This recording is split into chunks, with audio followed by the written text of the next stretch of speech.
Здраво. Здраво. Како се викаш? Давид.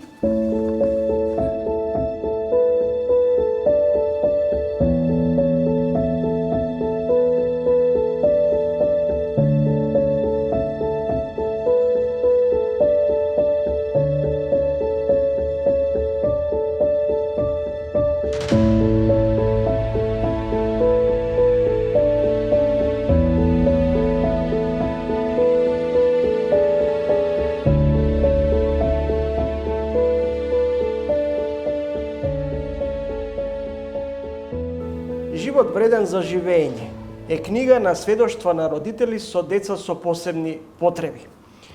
Да се слушнат тивките, но и мокни гласови што ретко ги слушаме во јавниот дискурс, да се добие макар малу вид во световите на семејствата, што тектонски се поместуваат кога ќе се роди дете со посебни потреби. Да се почувствува макар во зародиш комплексноста на емотивните турбуленции низ кои комуницираат родителите, со битките, не со децата, туку пред се со обкружувањето.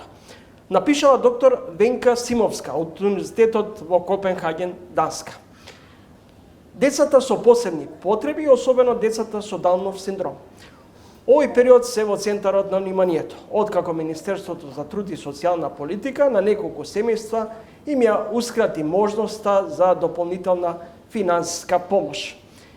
Едно од 8 семејства е и Маја Васева. Добре дојде, Маја.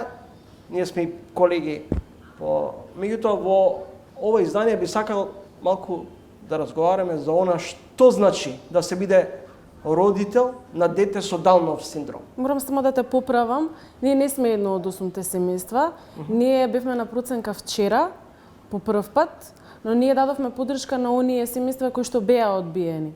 Затоа што во процесот на закажување на термин за проценка за Давид, добивме информација дека можеби ќе биде одбиен од посебниот додаток, што нас многу не изненади, затоа што тоа е единствената државна помош во овој период што ја добиваме. Значи за Давид конкретно не добиваме никаква друга помош. И тие 100 евра нас не менуваат колку толку во семејната економија.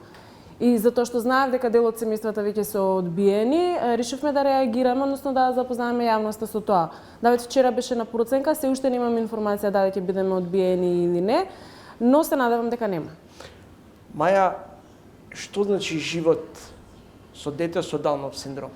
И кога прв пат разбравте дека всушност 3,5 годишниот Давид е со Даунов синдром? Прв пат разбравме уште при самото раѓање на Давид. Претходно за време на бременоста тоа не успеваше да се види, не успеваа докторите да го приметат. При раѓањето практично 2 или 3 дена после пораѓајот бев известена и тоа беше многу голем шок заради тоа што ти се менува целиот живот од еднашка во една минута и не знаеш како да се справиш, го прецепираш тоа како една голема тежина која што ќе те следи целиот твој живот. Тоа со тек на време се менува, затоа што како мајка имаш потреба да му дадеш нега и грижа и љубов на своето дете без разлика какво и да е, особено ако е со потешкоти, тогаш уште љубовта е уште поголема. Првичниот шок сепак беше голем, а со тек на време сваќаме дека да, има потешкоти и животот со дете со попреченост, како што има потешкоти и животот со било која личност која што има психолошки или здравствени проблеми. Како се прилагодивте на новиот животен курс на функционирање со Давид? Па со тек на време се прилагодивме. Треба време, на секое семејство му треба, на некое повеќе, на некое помалку. Процесот кај некого трае подолго, кај некого пократко.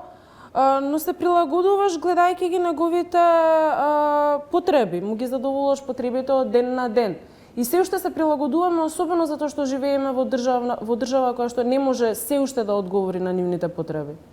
Кој е јазикот на кој комуницирате кога се соочувате, например, на проблемот да слушнете мамо, те сакам или тато, ајде да си играме? Па добро, он комуницира, сите деца комуницираат на некаков начин, но не сите ги користат зборовите. Он комуницира на свој начин. Он комуницира, например, искажува љубов така што доаѓа и не гушка, мене особено татко му.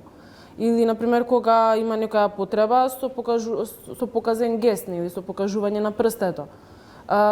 И запознавајќи ги и другите деца кои што имаат исто така проблем со говорот, комуникацијата не е проблемот во рамките на семејството. Можеби комуникацијата со луѓето надвор од семејството е проблемот затоа што не се користат зборови. Ама секое дете буквално без разлика кој е степенот на попреченост успева да комуницира со околината, само треба таа комуникација да се разбере. Даунов синдром е хромозомско нарушување предизвикано од екстра генетички материјал во 21-иот хромозом. Екстра хромозом, да. Сега веќе имаш и уште едно детенце. Колку е сега поголем проблем да се менаџира низ дома? За мајка е голем проблем. Јас ќе искористам ситуацијата и да се пожалам за мојата состојба. Секоја мајка ќе ме разбере, значи со едно дете лесно се менаџира според мене, со две деца малце потешко, уште потешко најверојатно со 3 или повеќе. Ама во овој период кога се мали, да, малку тешко оди тој процес. Заради тоа што и двајцата имаат потреби, и на двајцата им треба внимание. И еве јас како мајка, за жал се уште не успевам да се вратам на работа. Малце ми трпи кариерата. Заради тоа ние жените сме малце во незавидна позиција, се уште во општествата, особено овие неразвиените. Колку македонското општество знае да се прилагоди на состојбата со лицата со посебни потреби? Па за жал последниот пример покажа дека не успева да се прилагоди, особено заради тоа што од Министерство за труд и социјала и од надлежните институции како да не ја почувствуваа потребата да реагираат, туку мора родителите да реагираат на тоа што им еускратен посебниот додаток на дел од децата. На тие деца им треба посебниот додаток. За нивниот развој им треба за семејствата за да опстојат финансиски. И со тоа што им го скратуваат, излегува дека навистина немаат слух и немаат разбирање за овие семејства и за нивните ситуации.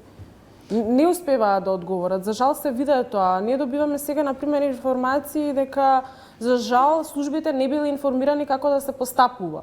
Ама не може служба да си дозволи, особено во ваква ситуација кога финансиската помош е од неопходност за овие семејства. Не може службите и лицата кои што работат таму да си дозволат да не бидат информирани и да немаат разбирање за овие луѓе. Со процесот на стигматизација на цели семејства, кога ќе се каже да, ние сме родители на деца со посебни потреби, особено еве во случајот со Давид кој е со Даунов синдром, имаат некакви предрасуди во однос на овие. Стигмата од секој аспект е видлива. Значи, јас се случувам со стигматизација секој пат кога Давид ќе излезе од дома. Ние сме обележени како поразличен, Давид е обележен како поразличен. Тука е стигмата и ние ја гледаме на лицата на другите луѓе кои што го гледаат Давид со чудење, затоа што нели лицата со Даунов синдром имаат закосени очиња и се разликуваат по тоа и ги приметуваат. Таа стигматизација, особено во овој период, се зголеми многу, особено кога највисоките функционери не застана на страната на децата, туку рекоа дека тоа што ние го зборуваме е дезинформација. Не беше дезинформација дека им ускратено правото, баш напротив, службите потврдија дека на неколку деца им е ускратено. Ние се плашиме дека нам уште многу повеќе во иднина ќе им биде ускратено. Значи не беше воопшто дезинформација, а ние испадна дека лажеме. Таа стигматизација се зголеми некако со тој пристап од страна на владата кон родителите. Не баравме поддршка, не баравме некој да не обвинува.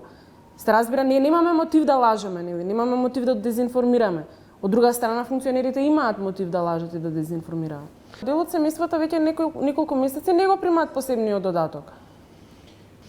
Следите Трин, гостинка во емисијата е Маја Васева, новинарка, но и мајка на дете со Даунов синдром.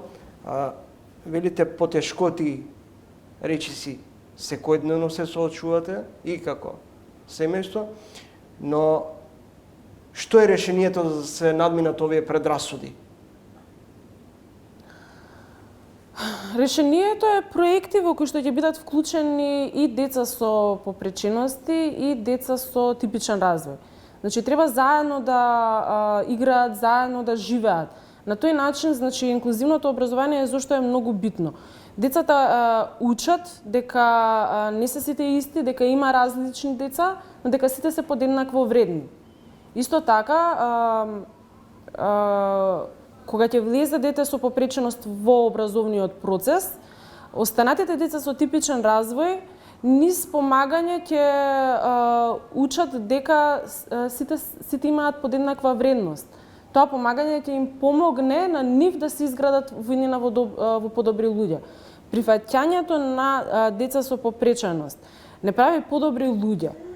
Што побрзо општеството ги прифати како еднакви и како рамноправни и вложува во нивниот развој, затоа што они имаат поголема потреба од општеството од децата со типичен развој.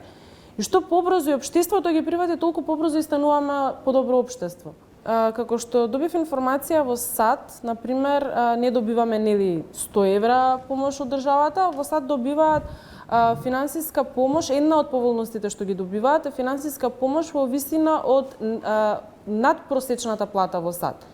Па заради тоа едниот родител може да остане дома и да се грижи за децата, конкретно за детето со попреченост, дека другиот родител може да продолжи со работа. Дали тоа значи дека ние, говорам, Македонија далеку од тие европски или американски, ево нема рака, далеку од тие стандарди европски? Па да, е. Значи, животот на дете со попреченост на семејство во Македонија е многу тежок.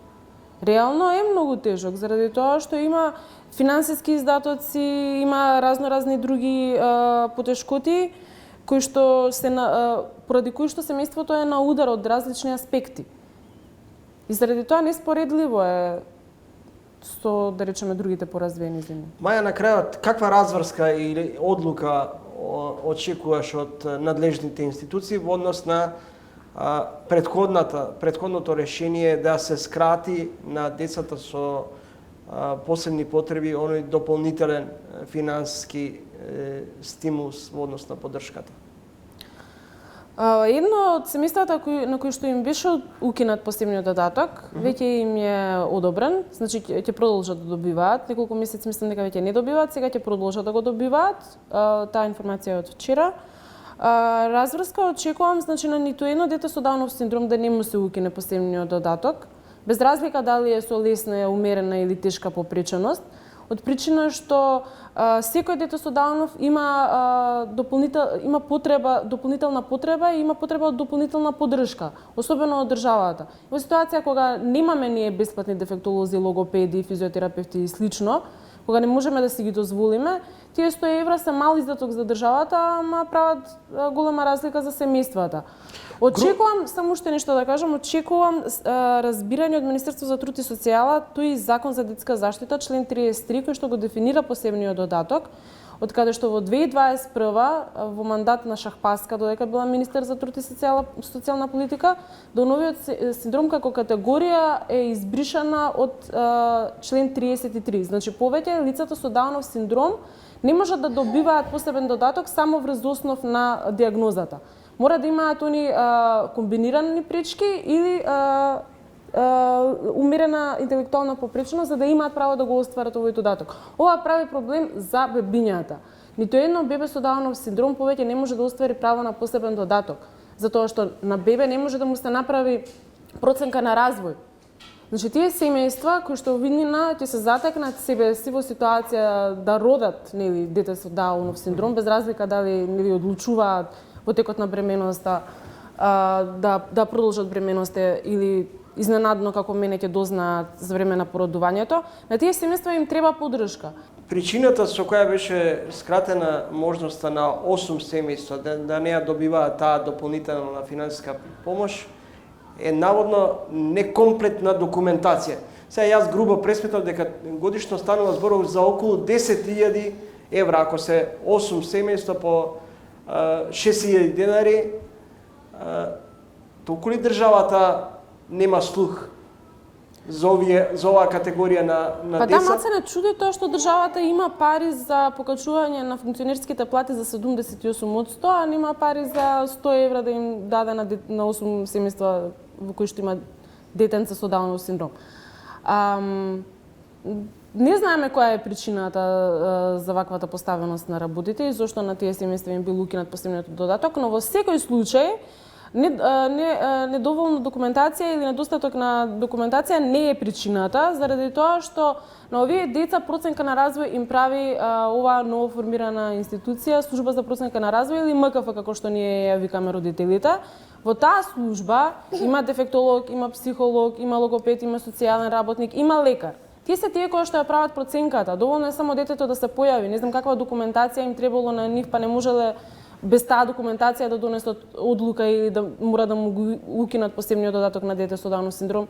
Јас додека бев во институциите барав овие деца да се диагностицираат како комбиниран тип на попреченост. Они одбиваа да го направат тоа од службениците. Јас слушав информации дека на Дауновиот синдром повеќе не му следи посебен додаток. Такви информации слушав, како што дознавме после, никој не информира, никој не ни објасни, меѓу себе дознавме дека им се укинува само на оние деца кои што имаат лесна попреченост. Но тие исто така имаат и други попречености, имаат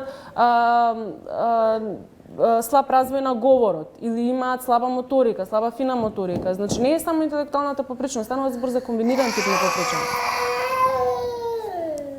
Маја, ти благодарам за гостувањето во емисијата. Нема проблем. Следете разговор со Маја Васела, родител на дете со Даунов синдром.